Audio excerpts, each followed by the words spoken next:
ابھی ہم بات کریں گے حاجی عبدالجلیل درانی صاحب سے کہ وہ اپنے کیا کہنا ہے اس کے بارے میں۔ السلام علیکم۔ وعلیکم السلام۔ عبدالجلیل درانی صاحب آپ یہ جو کام کر رہے ہیں تو اس میں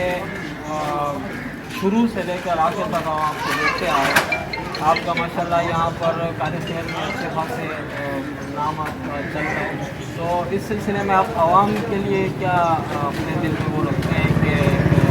عوام اپنے حساب سے کس طریقے سے اس لاک ڈاؤن کو لے رہے ہیں، اور لاک ڈاؤن کے حوالے سے آپ کا عوام کے لیے پیغام کیا ہے؟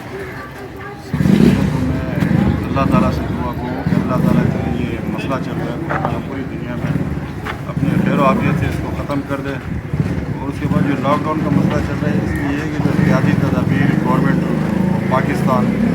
بار بار بتا رہی ہے کہ آپ نے گھر سے کم نکلنا ہے، غیر ضروری آپ نے کوئی ایسی ایکٹیویٹی نہیں کرنی ہے جس کی وجہ سے آپ کو تکلیف ہو۔ تیسری بات جو سب سے مین ہے وہ ہے غذائی قلت۔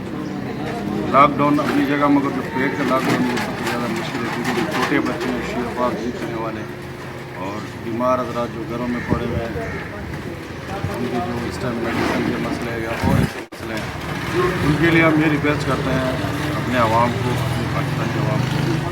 کہ آئے ہماری مدد کرے، اگر ہمارے ساتھ نہیں کر تو خود کرے، جا کے کسی گھر میں ایک دن کا راشن ڈال کے دے دے، یا ان کو دودھ لے کے دے دے، یا ان کے بچوں کا پوچھ لے، یا ان کے گھروں میں بیمار پوچھ لے، یا کوئی بیمار ہے اس کی میڈیسن لے کے دے دے۔